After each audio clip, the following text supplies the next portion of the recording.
And we decided to stick somewhere near the harbor, being able to jump the wall, going to the harbor area because you couldn't go without pass. And we were somehow we got on the ship. And that was another phase of my life. It started to change. I see that the abundance on the ship and stuff like that. And we worked that for about, maybe for a few months. One ship would have leave, and we would do like wash dishes, or work in the kitchen on the ship. And did they pay you for that? Well, they pay me a little bit, you know. Yeah. But we were happy just to be with the food. There was no end to it. So that was like the beginning. I see there's got to be something better, and we decided after this time that was a good occasion. We met those two sailors with Italian origin, and somehow the day before they left, sometime we were in a bar, like taking some stuff, and somehow we got together, and then we say,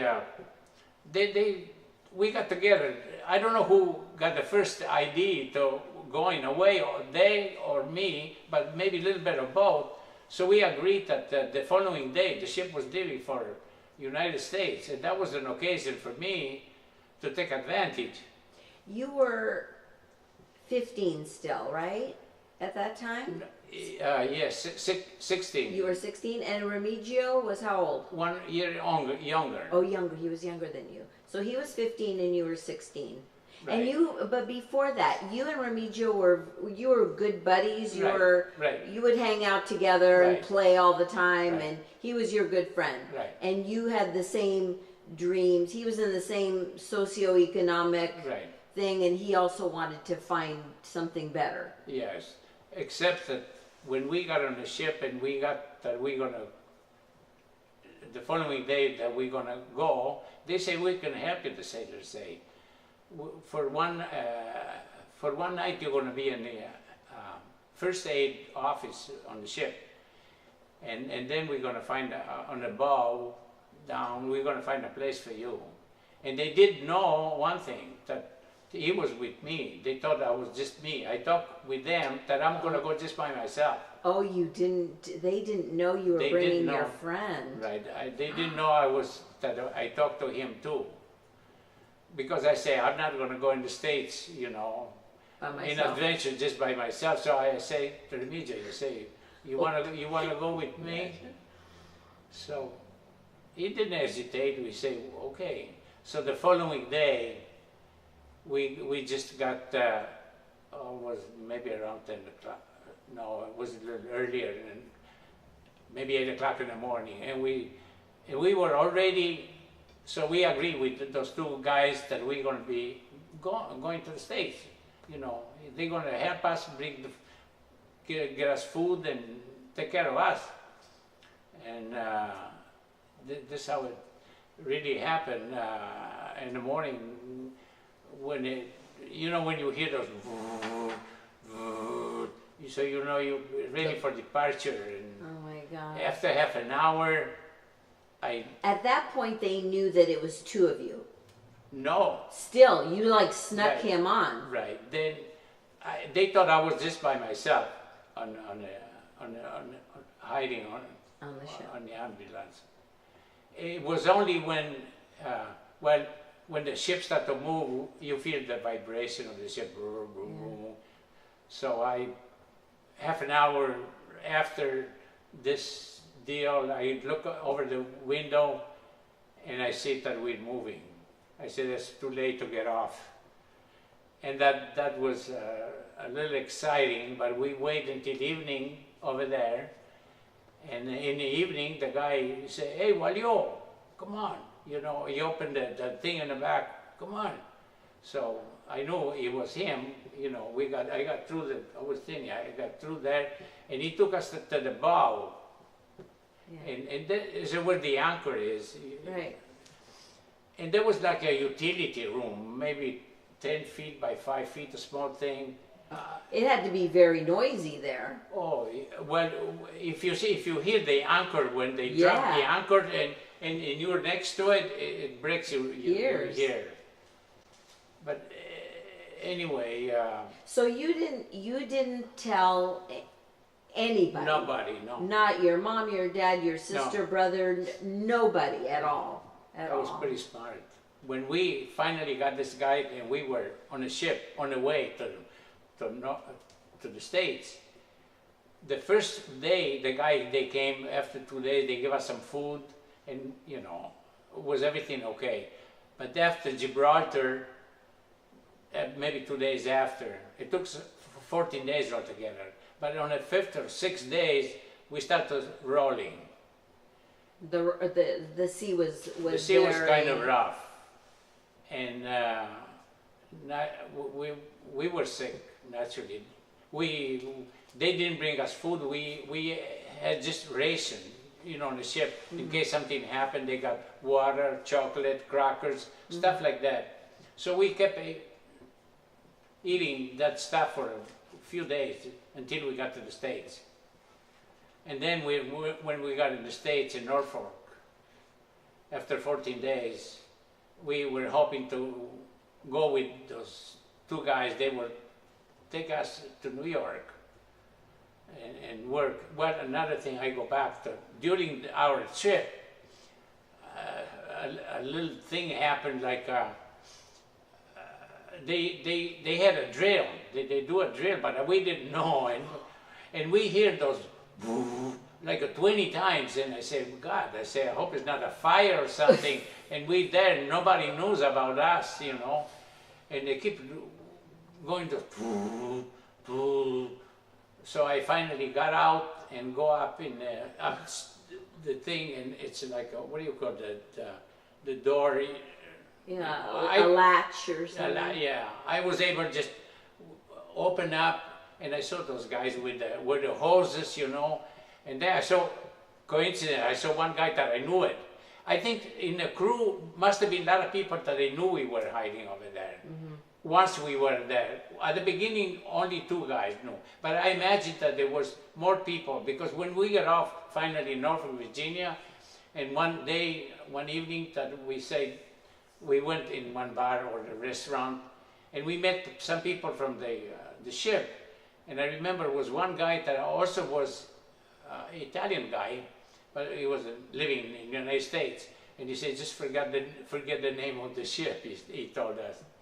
So if anybody asked you, Yeah. so they would not get in trouble. But we were dummy in one way and smart another way. We would never put them in a, we knew what, you know, if The consequences would be bad for them if you told. Somehow when we got caught, I don't know, there's a long story to say how we got caught, but we got caught in the street because, I don't know, something happened with those sailors. I'm not sure even today whether or not, because they met some girls, those sailors and guys, and I don't know if they would have say something or anyway, we just got walking on the street, and in fact I got stopped by the police because in the evening we didn't know that you cannot stay outside on the street, and we got a patrol. They asked us, hey, where are you going, guys? You know, all I knew how to say is home. And you say it's kind of late, you know. They make sign like you should not be on the street like if it's 10 o'clock in the evening, something like that. But anyway, that's the time that we got. Oh yeah, that evening after, we didn't know where to go.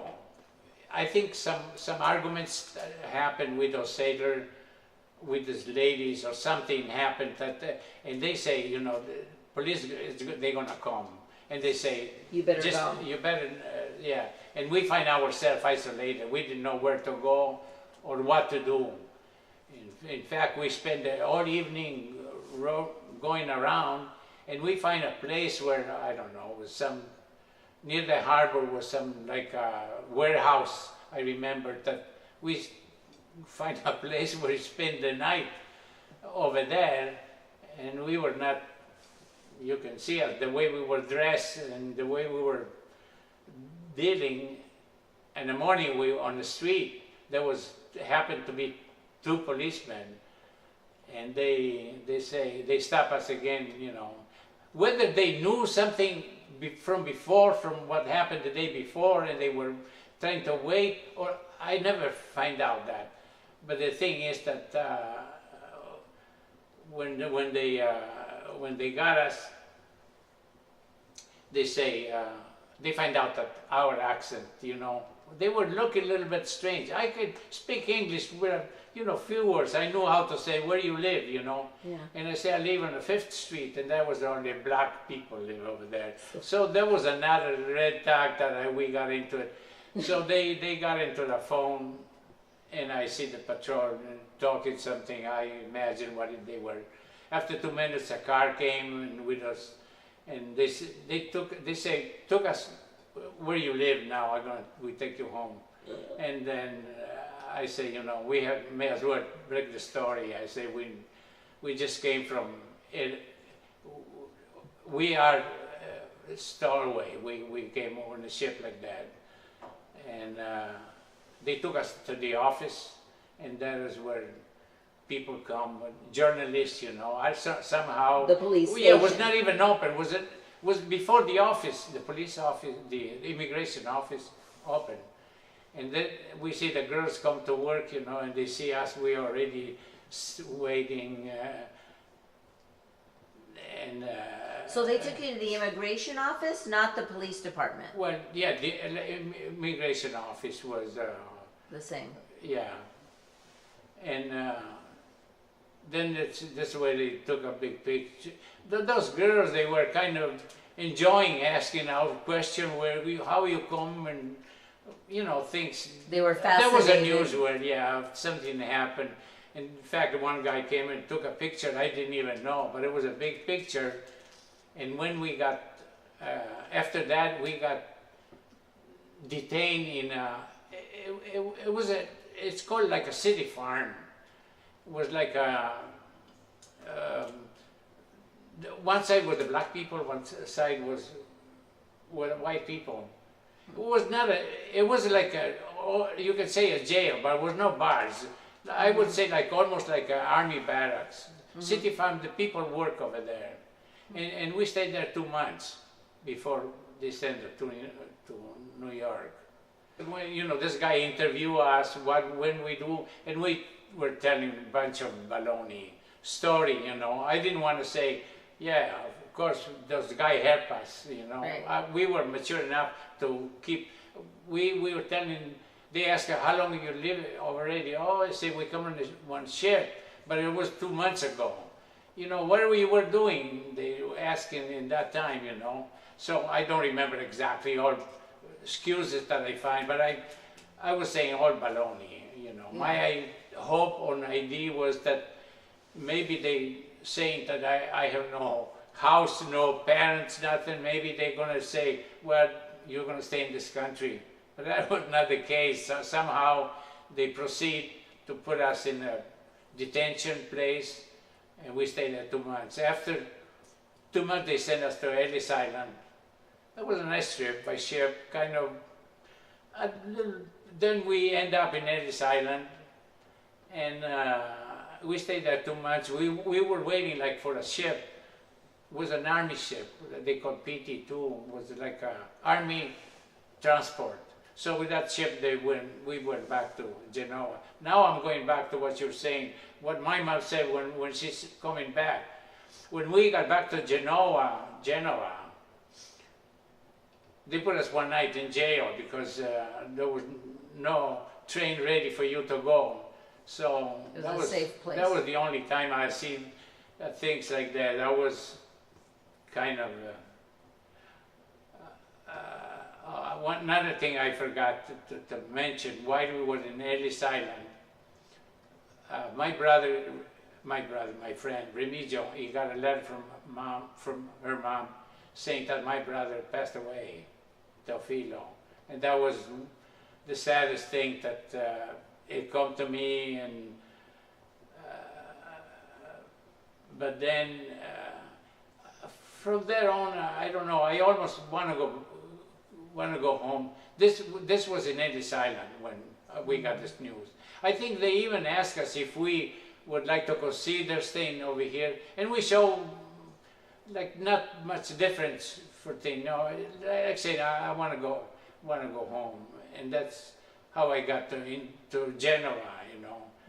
And the day in the morning they give us the trip, train pass, you know, and send us home. And when we got in Trieste, we had to go report to the police, and that is where in the afternoon I was home. And naturally, my mom, she was happy to see me again, and then everybody, you know, and all the friends, how was it in America? That was a big adventure, you know. And we had the newspaper, the article and the picture. So we were, for something, I say we were very smart, and sometimes we were just dummy. So that's how we got into that part. Now, I never know, but I think maybe my friend Remigio, they wrote, so she knows that. And you know, like the situation, how it is, sometimes the parents, they take like with a good sense, you know, because if she were to go maybe to the police and say, you know, my son is missing, okay, go and get him when he get off, right? Yeah. So I think that they didn't know, but they act in a way smart, like keep silence until something is going to come out. I think this was the third time that I was hiding. One time I got as far as Venice, and I got caught over there. We got caught over there. Me, and I was with another friend.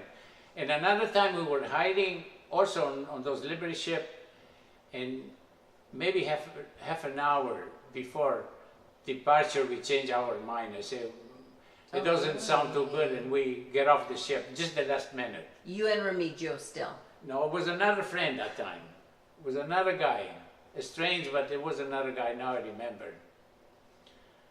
And in that time that we got in Venice, we had no money, nothing. We find ourselves, we were not tourists in Venice, we were just dumped there. And which isn't so far from where you live, but you got there on a ship? Well, at that time when we were to Venice, like I was saying that we were trying, you know, they find us, they come with a gun, an officer, you know, and they say, just, you know, they called one of those guys with a rowboat, you know, and they took us just to, so it was a failed adventure that time. I am amazed at how really courageous that whole thing was. I know it was an adventure for you, but this was unbelievable courage, even at 15 or 16 to go thousands of miles away from. I was 16, yeah. So no money, no family, really no friends. I mean, you have your little buddy, but I mean, to have such a sense of adventure that you follow through with it and that you just go, that is really... Well, I was always in the spirit. I mean, just to say the very little thing, I must have screamed 3 times when I was on the ship. Once was when the ship was rolling so high, and you hear, when you are in a bow, you go like this, you know. Yeah. And you really hear, you go up, and then you go boom. And when you go down, you hear boom, this vibration. But one time the ship, the bow still keep going on, and I say, go down, like I say, and it's still coming up, and still up, and then you hear like boom, and you shake, you know, like those ships you see on the movie something. But I screamed because I don't know, I was scared.